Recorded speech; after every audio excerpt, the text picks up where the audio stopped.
Isang magandang araw po sa ating lahat at napakaganda po ng ating topic for the month of July, and it focuses on faith that moves mountains.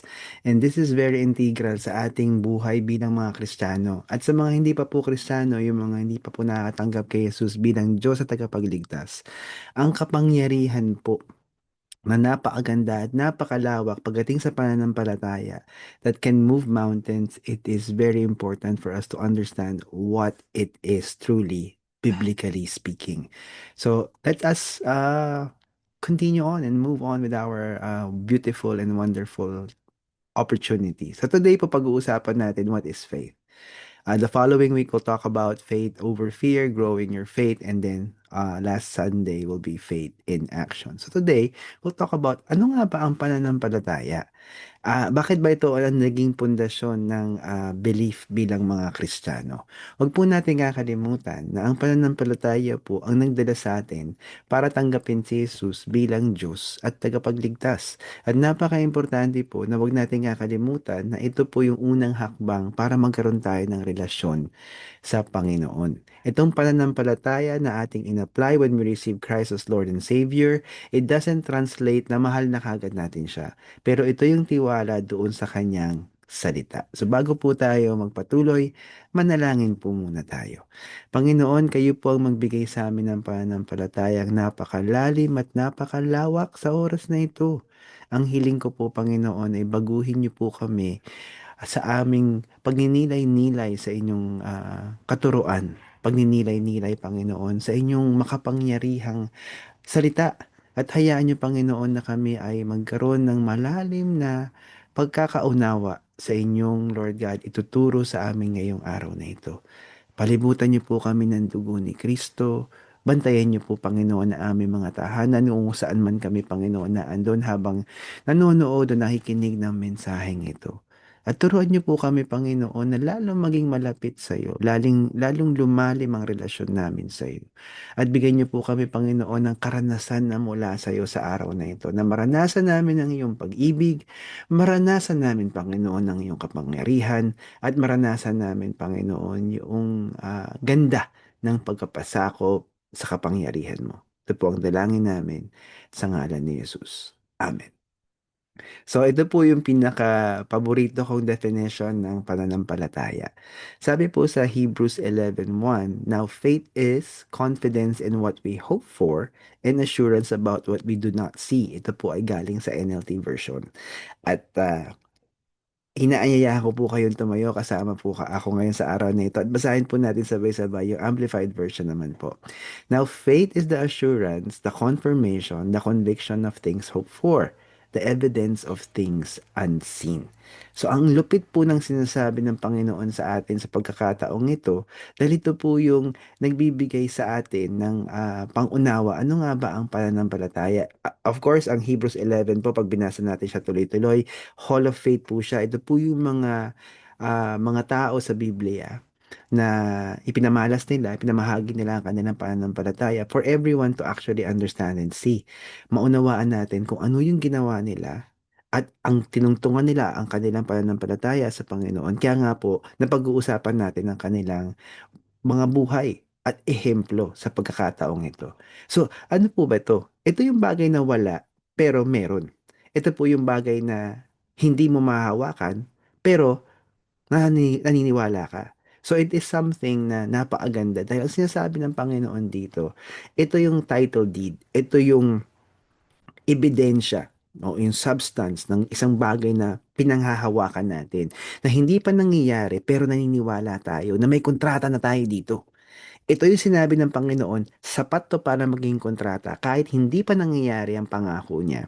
Kahit hindi pa nangyayari yung mga bagay-bagay na pinapanalangin natin, naniniwala tayo na mangyayari siya. So it is the substance of things or hope for or the confirmation of things hoped for. Tapos ito daw yung ebidensya ng mga bagay na hindi pa natin nakikita. Ang lupit kasi kapag kilala po natin ng Panginoon, katulad po nung pagkakakilala ng mga tao sa Hall of Faith, parang si Abel. Si Abel actually gave a better offering than what his brother Cain offered. He gave the best dahil kilala niya ang Panginoon. Alam niya na ito yung tamang dapat i-offer niya sa Panginoon. Hindi dahil sa meron siyang ina-expect na reward, pero kilala niya kasi ang Diyos na makapangyarihan sa lahat. Ito ang ni-request ng Panginoon. Ito ay inutos ng Panginoon. Ibibigay niya to sa Panginoon. Kasi ang unang may kinabang sa kanyang pagbibigay ng pananampalataya sa Panginoon. In the process, nagmamanifest po siya sa practical na pamumuhay. He gave his best kay Lord. Ang nakuha niya po dito ay yung legacy niya. So what happened to him? He was murdered by Cain, but we still talk about the best offerings that he can give. So, hindi siya nagbigay ng offering na relegated doon sa pwedeng i-dispose na livestock niya. Ibinigay niya yung the best of the best. Kaya nga po ang lupit eh. Kapag tayo po ay naniniwala sa sinabi ng Panginoon, hindi po tayo matitinag.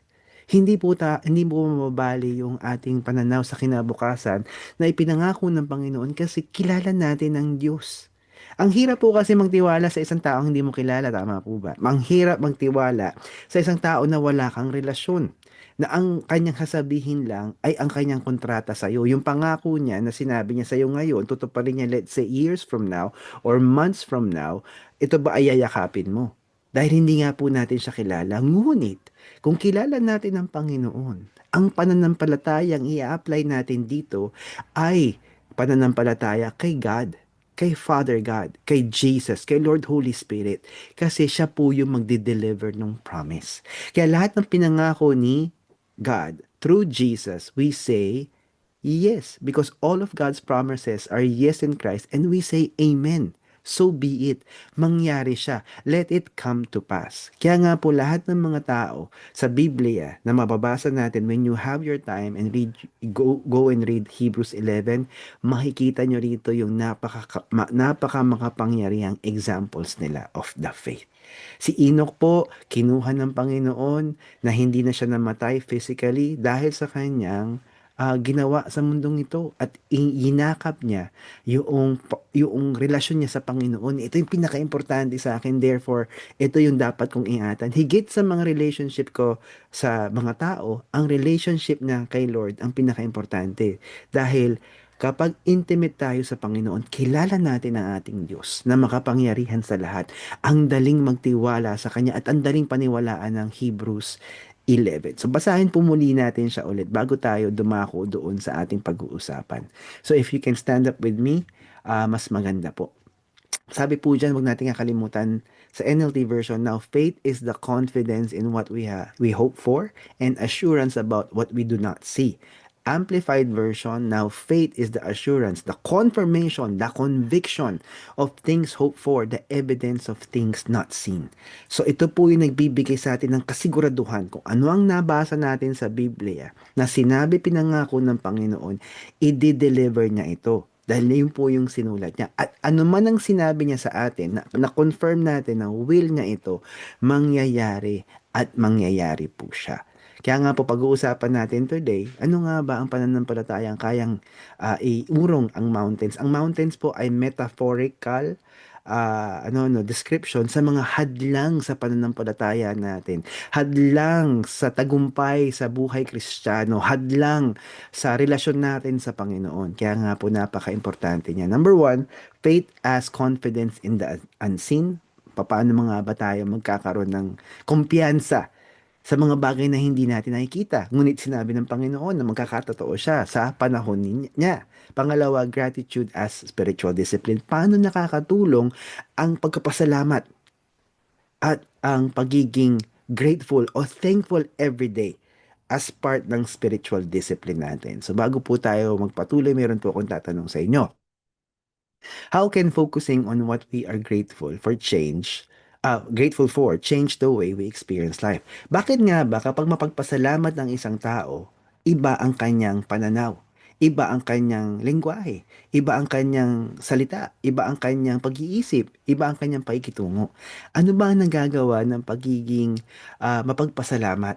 At ano yung mga bagay na makakatulong sa atin kapag tayo ay mapagpasalamat sa mga bagay na meron tayo. Meron nga po akong kausap one time at meron siya mga sinasabi na tingin niyang kulang sa kanya. Tapos ang ginawa po ng Panginoon sa akin, pinag-usapan natin, ano ang pwede mong ipagpasalamat na meron ka ngayon? Sabi niya sa lahat, una sa lahat buhay. Kapasalamat ako sa Panginoon na may buhay ako. Ano pa? Nagpapasalamat ako na nakakita ako. Ano pa? Nagpapasalamat ako na nakapaglakad ako. Ano pa? Nagpapasalamat ako na may trabaho ako ngayon. Ano pa? At na-realize na habang nag-uusap kami, nagbago yung kanyang pananaw. Hindi na siya nakatingin sa bagay na wala siya. Nakatingin na siya sa bagay na meron siya. At na-realize na pag tumingin pala siya sa Panginoon, siya ay mag-focus sa author and perfecter ng ating pananampalataya, mag-iiba ang pananaw natin. Kaya importante po sa araw-araw na meron tayo, tignan natin ano ang pwede mong ipagpasalamat at bakit siya dapat ipagpasalamat. Dahil itong mga bagay na po ay magdadala ng pagbabago mula sa loob palabas ng ating buhay. Grabe po ang kapangyarihan ng pagpapasalamat. Kaya ngayon, kung nakikinig ka, nanonood ka ng mensaheng ito, let's pause for a while. Magpasalamat ka sa dalawa o tatlong bagay na meron ka ngayon. Pasalamat ka. Sabihin mo, gamitin mo yung bibig mo. Magpasalamat ka. Magpasalamat ka. At makikita mo, nagbabago yung attitude mo sa araw na ito. Ang ganda po na nagagawa ng isang taong punong-puno ng pagpapasalamat, punong-puno ng pagsamba sa Panginoon dahil talaga nga naman nababago ang ating pananaw. Tuloy po natin ang ating pag-uusap sa unang verse. Tayo po ay tumayo together. Napakaganda pong basahin ng 2 Corinthians chapter 5, verse 7. Basahin po natin sa NLT version muna. For we live by believing and not by seeing. Ano ang pamumuhay natin? Namumuhay tayo sa mga bagay na pinaniniwalaan natin patungkol sa Panginoon. Amplified version po, for we walk by faith, not by sight. Ang dali po kasing matisod, matumba pagdating doon sa mga bagay na pinagbabasihan natin ng ating kagalakan, pinagbabasihan natin ng ating kapayapaan. At syempre, dinadala tayo ng mundo doon sa nakikita natin, sa nahahawakan natin at kaya natin kontrolin. Dahil ang mga tao nga naman, gusto nila yung gusto nila. Halimbawa, ang mga kababaihan po, known po sila according to studies na kailangan meron security. May pera sa bangko, may pambayad ng bills, yun po yung kanilang pananaw. Ang mga lalaki naman po, according sa studies, ang kanilang kailangan, inahahawakan nila yung sitwasyon nila, kaya nilang kontrolin yung outcome. Ngunit sa Panginoon, ang ganda, tinataas niya po yung ating pananaw sa buhay, sa mga bagay na hindi natin dapat hawakan, o sa mga bagay na hindi natin dapat pagdependahan. Ang dapat nating gawin sa ating pananampalataya ay umasa sa Panginoon. Kaya nga sabi ng Panginoon dyan, for we walk by faith, not by sight. Ano yung walk? Metaphor po to sa pamumuhay. Hindi yung naglalakad ka lang. So kung ikaw ay namumuhay sa pananampalataya, sa mga bagay na hindi mo nakikita, mas umaangat yung kumpiyansa mo sa Panginoon at tumataas yung kalidad ng pananampalataya mo. So ang nangyayari ngayon sa iyo, hindi ka nakatingin doon sa ano nakikita mo. Nakatingin ka doon sa pangako ng Panginoon beyond doon sa nakikita mo. Halimbawa po, meron po tayong pinapanalangin na tao na gusto po natin magbago. Hindi siya nagbabago. Ngunit alam natin kung pagpapatuloy tayo sa ating panalangin, magbabago siya. Marami pong patotoo ang mga Kristiyano na ipinanalangin nila ang kanilang mga mahal sa buhay, asawa, anak, ah, magulang, na parang wala ng pag-asa, hindi siya magbabago. Ngunit dahil po na ipakita ng Panginoon ang isang bagay na future outcome at nagpatuloy manalangin ang mga taong dapat manalangin, nanalangin sila na may pananampalatayang kayang iurong ang metaphorical na bundok sa harapan nila. Nagpatuloy sila at nakita nila yung pagbabago. Dahil sa Panginoon po, wala pong imposible. Sa Panginoon po, kapag kilala natin siya, magtitiwala siya. Hindi tayo magtitiwala sa mga taong nagpapautang kung kulang tayo ng pera. o sa mga institusyon na may pautang. Tayo ay magtitiwala sa Panginoon na siya po ang magbibigay ng ating pangangailangan sa tamang panahon. Hindi ko po makakalimutan yung patotoo ni George Mueller. Sa mga madalas pong nanonood ng ating mensahe, malamang narinig niyo na po ito. Kung narinig niyo po, ay pagpaumanhin niyo, kailangan ko pong sabihin ito. So, meron pong niraran si George Mueller na orphanage sa England. Dumating po yung panahon na wala na silang pera at wala silang pambili ng breakfast ng mga bata doon sa umaga na yun. And they were serving hundreds of orphans during that time. So, si George Mueller po, doon sa second floor ng kanilang orphanage, nananalangin doon sa kanyang kwarto. Nananalangin. At kumatok yung kanyang, parang second in command, kung tama po ang aking recall doon sa storya. Yan, nagsabi po, Pastor George, wala po tayong pagkain. Sabi niya, okay, i-gather mo yung mga bata doon sa kanilang hapagkainan. Okay? Gather mo sila. Yung usual na routine natin. Tapos, sabi nung kanyang kanang kamay, wala po tayong pagkain. I-gather mo sila. So, sumunod naman po, itong taong ito.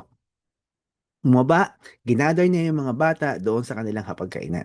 Bumaba kayo si Pastor George. Ang ginawa po ni Pastor George, nag-gather sila as if nothing is different from any other day. Nakakain sila ng oras at pagkakataong yun. So, ang ginawa ni Pastor George, nanalangin siya para sa pagkain kakainin na walang pagkain doon sa harapan ng mga bata. Walang pagkain sa cupboard, walang stock. Wala. Hallelujah. Ngunit, nanalangin siya. Panginoon, maraming salamat po sa pagkain kakainin namin at maraming kapasalamat kami sa provision mo. Pagsabi niya sa ngalan ni Jesus, Amen, may biglang kumatok. Kumatok. So, binuksan ng kanang kamay ni Pastor George. Meron po kasing baker na gusto po kayong kausapin, Pastor George. Okay, lumabas si Pastor George. Nakita niya yung karwahe ng baker. At ang sabi ng baker sa kanila, pwede niyo bang kunin na lahat itong i-deliver ko sa ng gatas, mga bread, at mga whatnots? Kasi nasira yung aking gulong ng karwa. Hindi ko to madadala sa town, so masisira lang siya. Might as well, ibigay ko na lang po sa inyong orphanage. Lo and behold, may pagkain ang mga orphans. Sa araw na yun, may whatnots pa sila, mga extras, meron pa silang gatas. God delivered the provision because Pastor George walked by faith and not by sight. Meron po sa diary ni Pastor George Mueller, 50,000 promises that he kept in his heart, close to heart, ng Panginoon na i-deliver. So naandun po yung mga promises at naandun po yung sagot, naandun din po yung mga prayers niya. Ni minsan, wala po siyang sinabihang tao na sa kanilang pangangailangan, na nakakaalam lang ng pangangailangan ng orphanage, sila-sila lang doon sa loob ng orphanage. Ganyan po ang pamumuhay ng isang tao may pananampalataya sa Panginoon. Kailangan po natin ng relasyon sa Diyos na makapangyarihan sa lahat para magtiwala po tayo. Kung tayo po natanggap natin si Jesus as Lord and Savior pero wala tayong mataimtim na relasyon sa Panginoon, hindi tayo magtitiwala sa ganitong klaseng pamumuhay. We will not believe 2 Corinthians chapter 5 verse 7 because we don't know God. We don't have any relationship with God. Paano ka magtitiwala sa isang Diyos na hindi mo naman kilala? Paano ka magtitiwala sa isang Diyos na nagkasabi na ang pangako ko lahat ay yes in Christ and you just say amen. How would you believe that if you don't have any relationship with God? Kaya nga po ang sinabi ni Jesus Christ sa kanyang mga disciples, this is how you ought to pray for. And he said in the beginning, doon sa guidelines, Abba, Father. So sinasabi ni Jesus Christ sa kanyang mga disciples, God the Father wants a relationship with all of us. So, hindi porke tayo ay mga born-again believers, tinanggap natin si Jesus bilang Diyos at tagapagligtas, meron na tayong relationship kay God. Katulad po ng relasyon ng tao sa tao, it builds up over time. At yun po yung susi ng pagkakaunawa sa pananampalatayang kayang hawiin kahit anong metaphorical na bundok sa kanyang harapan. Huwag po natin kakalimutan yan. Hallelujah. Praise the Lord, oh my soul. So, Huwag po nating kakalimutan, ang pananampalataya po ang pinaka-cornerstone o pinaka-importanting pundasyon sa isang bahay, sa isang tahanan o sa isang building of Christian living. So, paano nga po ba ang ating paniniwala sa Panginoon na nahuhulma yung araw-araw natin buhay at mga desisyon? Kung tayo po ay naniniwala sa Panginoon, tayo po ay aasa sa Kanya dahil kilala natin siya. Parang anak sa magulang. Kaya nga sabi po ni Jesus Christ, this is how you should pray for Abba Father. Because that intimate relationship that God wants us to have with Him ay malilink sa mas makapangyarihang buhay. Imagine niyo lang po lahat ng mga desisyon ninyo bago kayo magdesisyon, bago kayo bumili ng pandesal. Ilang pirasong pandesal? At tanungin mo ang Panginoon. Minsan magugulat ka, bakit po 20?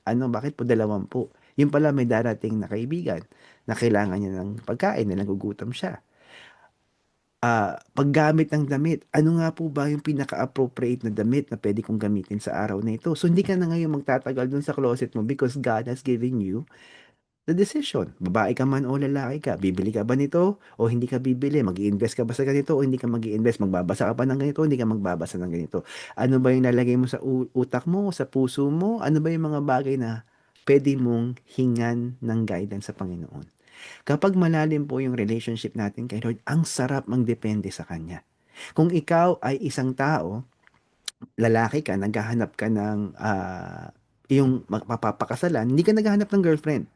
Kasi pag malapit po ang pananampalataya natin at relasyon natin sa Panginoon, si Lord, hindi kanya sasabihin na maghanap ka ng girlfriend. Ang sasabihin sa'yo ng Panginoon, find a wife. A wife of noble character. Hindi of noble birth. A wife na hindi naman kailangan kagandahan, pero maganda ang kanyang puso. Yun ang ituturo ng Panginoon kapag tayo ay lumapit sa Kanya para hilingin ang gabay niya. At kung ikaw naman ay babae, papadalan ka ng Panginoon ng husband. Hindi ka niya papadalan ng boyfriend. Because walang nakalagay sa Biblia that, when you have a boyfriend, iiwan mo na yung pamilya mo. No. Okay? When you have a husband, that is the time that you will leave your family.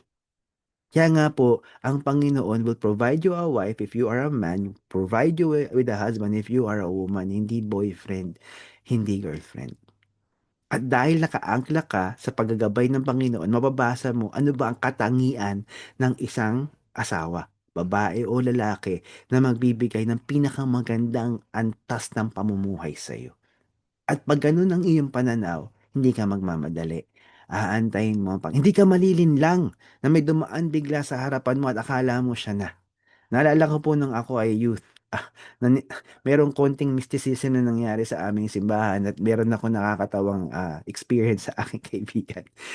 Sabi sa akin ng Lord, kung sino ang unang bababa, kasi yung worship hall po namin nasa second floor, kung sino ang bababa dyan sa hagdan na yan, unang babae makikita ko, siya ang papakasalan ko. At meron pong bumaba, ang bumaba po ay isang lola. Tapos tawa kami ng tawa. Kita mo na, papakasalan mo ba yan? Si lola may asawa. At lola yan. 'Di ba? Kami po ay mga teenager ng mga panahon na 'yon. At dahil hindi po kami nagabayan ng maayos, ang hinahanap namin ay girlfriend. Hindi namin hinahanap ang isang asawa. Na-imagine niyo po ba kung ang asawang ibibigay ng Panginoon sa atin, kapareho ng pag-iisip natin, kapareho ng laman ng puso natin, kapareho sa lahat ng mga bagay that matters mo sa pananampalataya, isang tao na ka-partner natin sa faith. Isang tao na magtutulak sa atin to be a better believer, to be a better son or daughter of God. Strategic po yung ganong klaseng pag-iisip, hindi pa warde-warde. Kaya nga po maraming nabubuntis sa loob ng simbahan. At maraming nagsisisi after 20 years, bakit siya ba yung pinakasalan ko? Una sa lahat, dahil hindi naman yan ang gusto ng Panginoon sa'yo. Pinilit mo kasi ang gusto mo. Kasi ang sarap ng pakiramdam. Tas ang layo ng paggagabay mo. Ang paghingi mo ng pagpapagabay sa Panginoon. So, ang inaakala mo doon sa mga kumukontra sa'yo, mga ano sila, mga killjoy o kontrabida sa buhay mo. Hindi mo naiintindihan na ang gabay nila sa'yo ay gabay ng Panginoon. At ang dapat mo mapakasalan, yung dapat na ipagkakaloob sa'yo ng Panginoon. And that is how God bilang cornerstone ng ating mga decisions at pamumuhay is very important. Ano bang sabi sa Romans 1 verse 17? Tayo po ay tumayo, basahin po natin sabay-sabay, NLT version. Sabi dito, for the gospel reveals the righteousness from God that is by faith from start to finish. Just as it is written, the righteous will live by faith. Amplified version, for it in it the righteousness of God is revealed from faith to faith. As it is written, the righteous shall live by faith. Nakakakilabot po ito. Ang righteousness po, hindi natin siya na-earn. Ito po ay regalong binibigay ng Panginoon kung ikaw ay may totoong pananampalataya sa Kanya. So lahat po ng pagbabago sa atin, lahat po ng prutas natin, lahat po ng bunga natin, lahat po to ay automatic. Kung tayo po ay konektado kay Jesus, who is the vine and we are the branches. So yung fruitfulness, yung righteousness, yung holiness, ito po ay resulta ng pagpapala ng Panginoong may kapal sa atin. Hindi natin siya paghihirapan. Ang ating paiigtingin ay ang relasyon natin sa Kanya. At dahil may relasyon tayo sa Panginoon, magiging kawangis natin siya. At ang pagiging punong-puno ng bunga, the fruitfulness, diba, the results of our lives will follow. Even yung tamang pag-iisip. Kaya nga po, pag malayo tayo sa Panginoon, ang daming kapalpakan na ginagawa natin. Yung lengguwahe natin hindi katulad ng lengguwahe ng Panginoong Hesus. Dahil wala tayong relasyon sa Kanya kahit nananalangin ka pa, kapatid. Kung hindi ka katulad yan, the righteous shall live by faith and the righteousness that you have comes from God, hindi ito mula sa iyo, then hindi mo maiintindihan ang pagbabagong mula sa Panginoon. Kahit lumuha ka pa ng bato, hindi mangyayari na magbabago ka. Kasi ang iyong pananampalataya ay hindi nagre-resulta ng pagtanggap ng katwiran ng Panginoon. Ikaw pa rin ang nasusunod. Yung oras ng panalangin, yung laman ng panalangin, yung gusto mong basahin sa scriptures, yung pa rin, ikaw pa rin yung nasusunod. Ngunit, ang sinasabi ng Panginoon dyan, ang kalagay po dyan, faith is from start to finish. So, yung faith natin sa Panginoon will be the beginning, from the beginning and end of our lives. At ang ating pagbabagong buhay ay regalo niya. It's not something that we can boast and say, ako ang may kagagawa nito. Wala. Kahit yung pagbabago natin sa isip, sa salita, at pagkilos. Kaya nga po maraming mga Kristiyanong nalilinlang. Nagpe-pray, nagbabasa ng salita ng Diyos, pero walang pagbabago. Kasi wala pong relasyon na mataimtim sa Panginoon.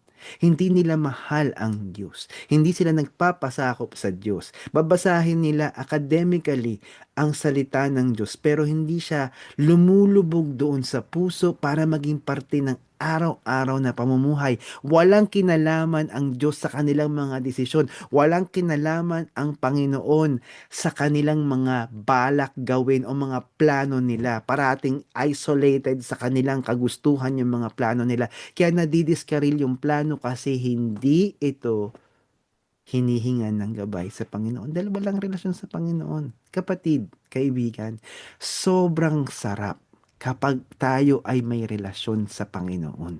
Kapag stress ka, pwede mo siyang kausapin. Pag masaya ka, ang sarap magkaroon ng time with Him. Kapag ikaw ay persecuted o tried ka, ang sarap na manamnam ang dahilan paano mo palalo mapapalago ang pananampalataya mo when you go through trials, testings, and persecution.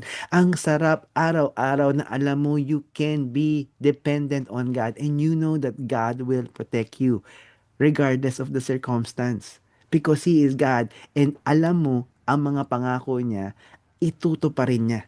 Hindi mo kailangan ng physical evidence para magtiwala sa Kanya. Pag sinabi ng Panginoon, I give you the power to produce wealth, He will give you the power to produce wealth. Siya ang magbibigay ng trabaho, negosyo sa iyo.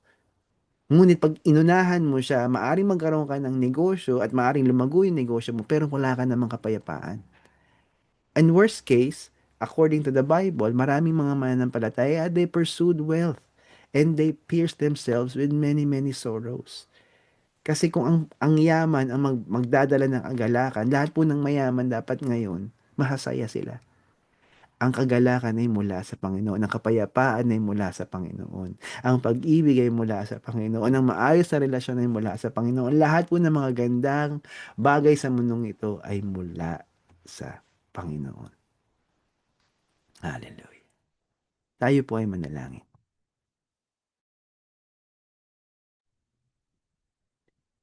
Sa mga wala pa pong relasyon kay Jesus bilang Diyos at tagapagligtas, nais ko po kayong anyayahan na magkaroon ng relasyon sa Kanya.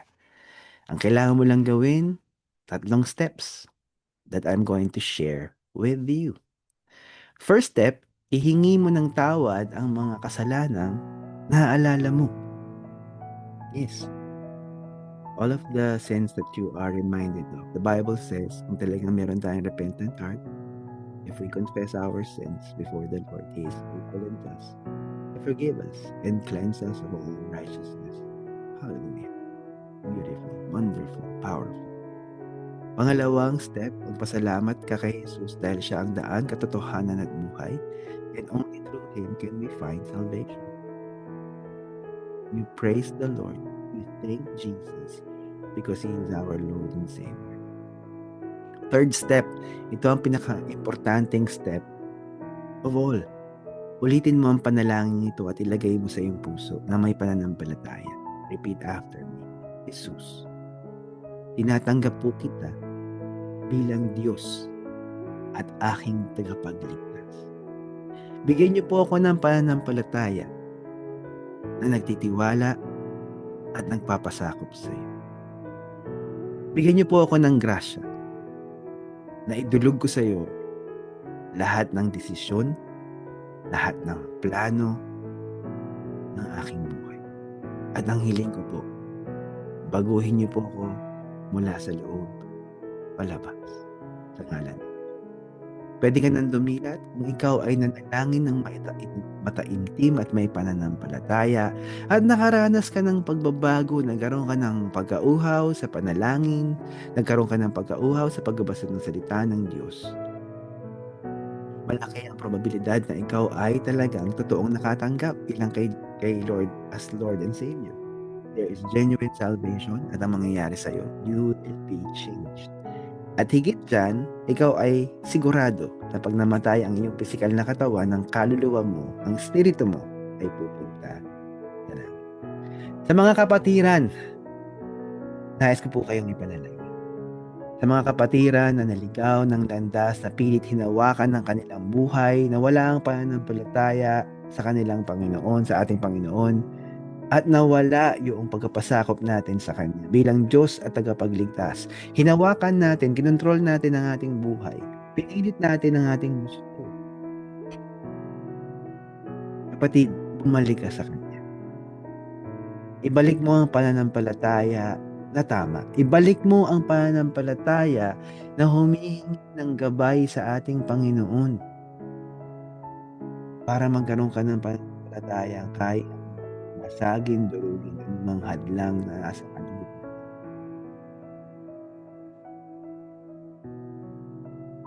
Dahil ito ay tanda ng wala kang mataimtim na relasyon sa Panginoon. Kaya madali kang matakot, madali kang mayanig, nawawala ang kapayapaan mo sa iyong buhay, at umaasa ka sa solusyon ng mundo, hindi sa solusyon ng Panginoon. Inaanyayahan kitang bumalik sa Diyos na makapangyarihan sa lahat. Humingi ka ng kapatawaran, humingi ka ng grasya, pang manumbalik ang pananampalatayang dumudurog sa anong hadlang sa relasyon mo sa Panginoon.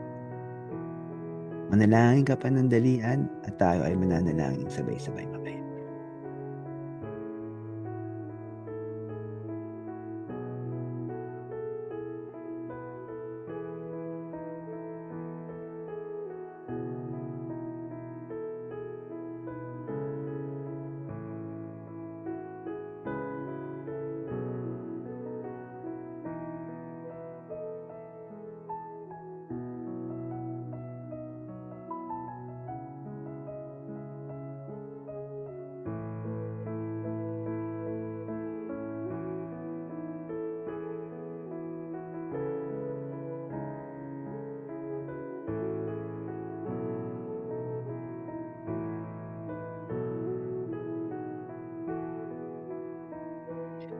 Panginoon, nagpapasalamat po ako sa oras ng panalangin ito. I pray for healing and deliverance sa lahat po ng mga kapatiran na nawala po, Panginoon, ng kanilang intimacy with you. I pray that they will desire to be intimate with you because that is your will, to pray according to the word of God. At kapag kami po, Panginoon, nakikilala ka namin, malalim ang relasyon namin sa iyo, wala pong imposible. Ang lahat po ay nagkakaroon, Panginoon, ng kulay at pag-asa. Ang lahat po, Panginoon, ay nagiging maliwanag. At wala po, Panginoong imposible sa aming pananaw dahil ang aming pananampalataya ay nakaangkla sa pagkakakilala namin sa iyo. Kaya nga sabi niyo, Panginoon, the righteous will live by faith because by faith we receive the gift of righteousness. At ang sinasabi niyo po, Panginoon, sa nabasa naming Heavenly Father, napaka makapangyarihang scriptures kanina, ang sinasabi niyo po, Panginoon, we will live and we will walk by faith and not by sight. 2 Corinthians 5:7. And it is absolutely amazing, Panginoon, to live this way, to be free. Malaya kami sa agam-agam, malaya kami, Panginoon, sa problema, malaya kami, Panginoon, sa mga bagay na makakahadlang sa aming pag-usad sa aming buhay. At ang kalakip at kapalit nito, Panginoon, ay mas malalim na relasyon sa iyo. This we pray in Jesus' name.